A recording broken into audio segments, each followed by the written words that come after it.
নমস্কার দর্শক বন্ধুরা, সবাইকে আন্তরিকভাবে স্বাগত জানিয়ে শুরু করছি আজকের রেসিপি। আজকে আমি কলমি শাকের দুর্দান্ত টেস্টি একটা রেসিপি তোমাদের সাথে শেয়ার করব। শুধু কলমি শাক দিয়েই যদি ভাত খেতে চাও তাহলে এইভাবে শাকটা রান্না করলে আর অন্য কোনো কিছুই লাগবে না। এই শাক দিয়েই কিন্তু এক থালা ভাত নিমেষেই খাওয়া হয়ে যাবে। তাই আমি কিভাবে শাকের রেসিপিটা বানাবো সেটা তোমরা কেউ স্কিপ করে দেখো না। স্কিপ করে দেখলে কখন কি মশলা দিচ্ছি তাহলে কিন্তু কোনো মশলা মিস করে যেতে পারো।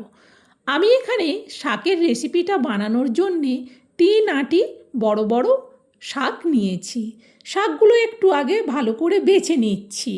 সেরকম কোনো কিছু নেই, ভেতরে শুধু কয়েকটা করে লাল পাতা টাতা আছে, সেই জন্যে আগে শাকটা বেছে নিচ্ছি।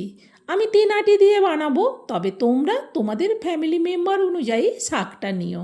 সবের প্রথম দেখো শাকটাকে আগে ভালো করে বেছে নিয়েছি। পুরো শাকটা কিন্তু বাছা হয়ে গেছে। আর এই শাকটাতে দেখছি খুব বড় বড় ডাঁটির অংশ আছে, সেই জন্যে আমি এই ডাঁটি অংশটা আলাদা করে দেবো।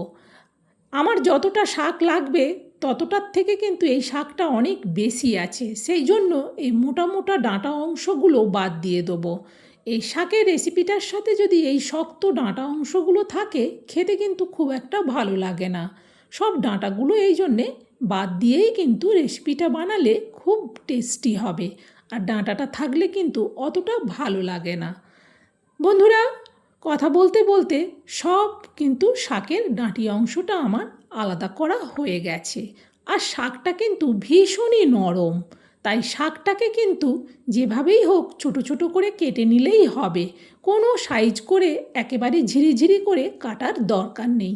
দেখো কতগুলো ডাঁটি অংশ বেরিয়েছে। এতগুলো ডাঁটি অংশ যদি এই শাকের সাথে থাকতো তাহলে সত্যিই বলছি শাকের রেসিপিটা খেতে ভালো লাগতো না। চলো এখন এই শাকগুলোকে আমি কেটে নেব। আমি আজকে দাঁড়িয়ে দাঁড়িয়ে এই শাকগুলো কেটে নেব ছুরির সাহায্যে, তবে তোমরা চাইলে কিন্তু বঁটিতেও বসে কেটে নিতে পারো।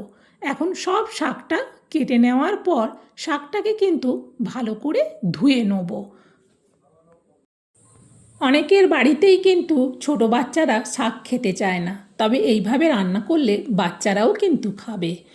সব শাকটা কাটা হয়ে যাবার পর দেখো ঝুড়ি ভর্তি হয়ে গেছে। এখন এই শাকটাকে ভালো করে কিন্তু ধুয়ে নিতে হবে, 2-4 বার জল পাল্টে। চলো শাকটাকে ধুয়ে নিই। দেখো শাকটাকে পরিষ্কার করে ধুয়ে নিয়েছি। ধুয়ে নেওয়ার পরও কিন্তু ঝুড়ির মধ্যেই রেখেছি যাতে তলা দিয়ে পুরো জলটা বেরিয়ে যায়। চলো এখন রান্নাঘরে রান্নাটা শুরু করি। গ্যাস জেলে কড়া বসিয়ে দিয়েই কড়ার মধ্যে দিয়ে দিচ্ছি শাক। সব শাকটাই কিন্তু একেবারেই দেব। দেখো কতটা হয়েছে শাক। পুরো শাকটা দেওয়ার পর উপর থেকে কিন্তু এটা ঢেকে দেবো। গ্যাসটা কিন্তু বাড়ানোই থাকবে। মিনিট 2 বাদেই কড়ার ঢাকনাটা খুলছি। দেখো ভাপে শাকটা কতটা কমে গেছে।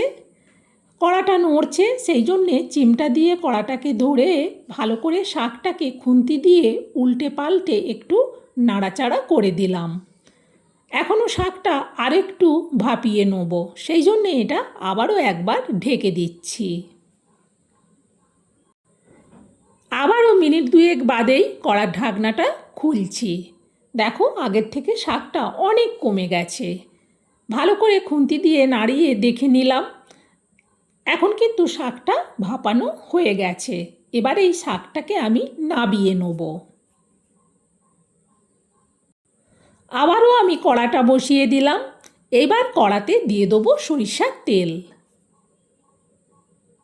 খুন্তি দিয়ে তেলটাকে কড়ার উপর পর্যন্ত চাড়িয়ে নিচ্ছি, আর ততক্ষণে কিন্তু তেলটা ভালো করে গরমও হয়ে যাবে। এখন তেলের মধ্যে দিয়ে দিচ্ছি 1/2 চামচ গোটা জিরে। 1/2 মিনিট জিরেটাকে আগে ভেজে নেব। জিরে থেকে কিন্তু সুন্দর গন্ধ বেরোচ্ছে। এমন সময় দিয়ে দেবো একটা বড় সাইজের গোটা পেঁয়াজ কুচি। এবার পেঁয়াজটাকেও ভালো করে জিরের সাথে মিশিয়ে ভাজতে থাকবো। যতক্ষণ না সুন্দর পেঁয়াজ ভাজা গন্ধ বেরোচ্ছে ততক্ষণ কিন্তু পেঁয়াজটাকে নাড়ালাম। দিয়ে দিচ্ছি পরিমাণ মতো হলুদ আর দেব পরিমাণ মতো লবণ। লবণ হলুদ দেওয়ার পর আবারও খুন্তি দিয়ে পেঁয়াজ শুদ্ধ সব মশলাকে নাড়াতে থাকবো।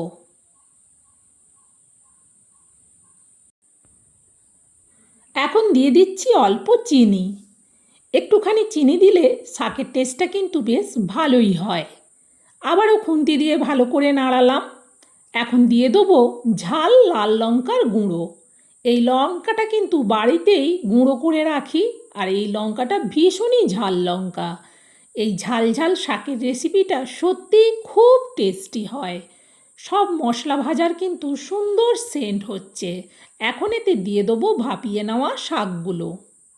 সব শাকগুলো একেবারেই দিয়ে দিলাম। এবার খুন্তি দিয়ে ভালো করে শাকটাকেও সব মশলার সাথে মেশাতে থাকবো আর নাড়াতে থাকবো। গ্যাসটা কিন্তু এখন বাড়িয়েই রেখেছি, কারণ যেহেতু লবণ দিয়েছি এই শাক থেকে কিন্তু আরও জল বেরোবে, কারণ শাকটা আরও কমে যাবে। দেখো সুন্দরভাবে কিন্তু এইভাবে শাকটাকে নাড়াতে হবে, যাতে সব মশলা সব শাকের মধ্যে ভালো করে মেশে। এখন এটা একটু ঢেকে দিচ্ছি, কারণ শাকের যে এখনও ডাঁটি অংশগুলো আছে সেটা একটু ভালো করে তাহলে সেদ্ধ হবে। আবারও মিনিট দুয়েক বাদে ঢাকনাটা সরাচ্ছি। ভীষণ সুন্দর গন্ধ এই শাকের রেসিপিটা থেকে। ভালো করে খুন্তি দিয়ে এবার শাকটাকে উল্টে পাল্টে নাড়াতে থাকবো। শাকে কিন্তু এখন আর একটুও জল জল ভাব নেই, পুরো জলটা শুকিয়ে গেছে। এখন এই শাকেতে দিয়ে দেবো 4 চামচের মাপে 2 চামচের মতো কাঁচা সরিষার তেল। তেলটাকে পুরো শাকের মধ্যে কিন্তু ভালো করে মিশিয়ে নেব।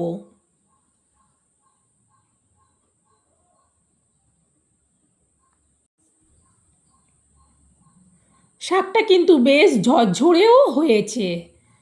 পুরো শাকটা রেডি। এবার আমি শাকটাকে নাবিয়ে নেব।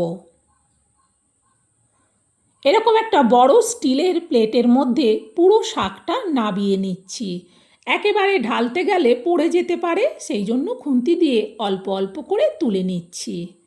বন্ধুরা, আজকের এই দুর্দান্ত টেস্টি আর খুবই হেলদি শাকের রেসিপিটা তোমাদের কেমন লাগলো সেটা কমেন্টে জানিও। আর ভালো লাগলে অবশ্যই একটা লাইক দিও, আর তোমরাও রেসিপিটা শেয়ার করে দিও, যাতে আমার দেখানো পদ্ধতিতে এই ঝাল ঝাল টেস্টি কলমি শাকের রেসিপিটা সবাই বাড়িতে বানিয়ে নিতে পারে। আশা করি আমার রেসিপিটা তোমাদের খুব ভালো লাগলো। আবারও অন্য দিন অন্য রেসিপি নিয়ে চলে আসব। ততক্ষণ তোমরা সবাই ভালো থেকো, সুস্থ থেকো, আর এভাবেই আমাকে তোমাদের ভালোবাসা দিতে থেকো। টাটা বন্ধুরা।